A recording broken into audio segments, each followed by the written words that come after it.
Well, I can speak on this because I had a son who, who played basketball and had aspirations to play at the highest level he could, and he wasn't, physically gifted in the sense he wasn't 6'4", 205 pounds. He didn't jump out the gym.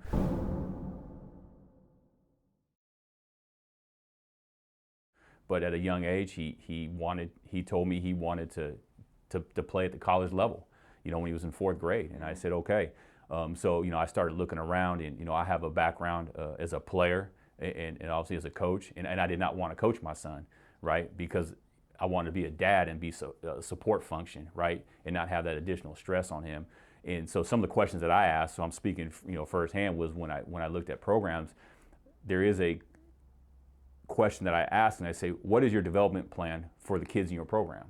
I want to know what the plan is. If I bring my kid in as a fourth grader who's just learning the game and is trying to learn how to dribble and shoot properly, not even to mention to play in a team concept and all that, that will come. But what is your plan? How is your program structured to help my son along the way of the process, right, to hit these checkpoints, right, and to keep improving? And not just as a basketball player, but as a teammate as well. And that's the thing, basketball is a team sport, and sometimes that gets removed nowadays. I see is it's just, again, how do I get mine? Or hey, I'm getting mine, and but my team's 500, but I got mine, right? So the plan to me is really important. So when I inquired about some programs, some says, hey, your son can play a little bit, right? So we want him on our team. Well, what does that say for development?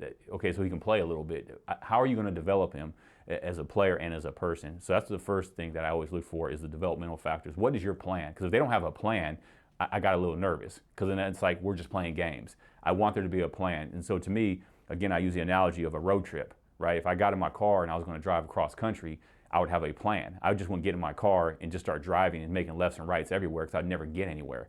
Right? I would sit down and I'd create a plan and go, these are the routes I'm going to take. These are the checkpoints I'm going to make, because I'm going to have to sleep for a couple hours, or I have to get dinner here, or pit stop here, use the restroom. And so there needs to be a plan.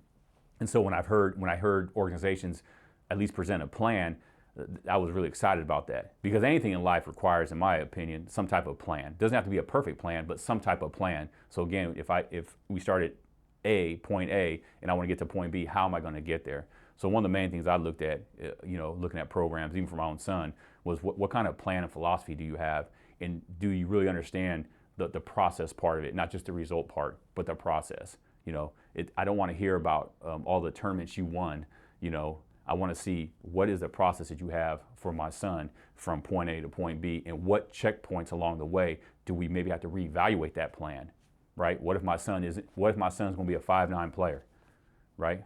Let's say he starts out at fourth grade, but by the time he's in eighth grade, he's 5'7", 5'8", right? Maybe already hit his growth spurt.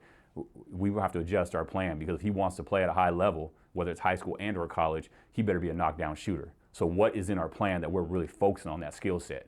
You know what I mean? Things of that nature. What is the plan, and what are the checkpoints along the way to kind of reassess and reevaluate what we're doing for this particular kid. And every kid's different. That's the beautiful thing about coaching, right? Every kid's different. Right? You might get a kid who's 5'8" in sixth grade, and by the time he's in 11th grade, he's 6'6". So now he's not going to be a guard. Now he might have to be a wing. Right? How are we going to reassess it to put him in the best position to be successful?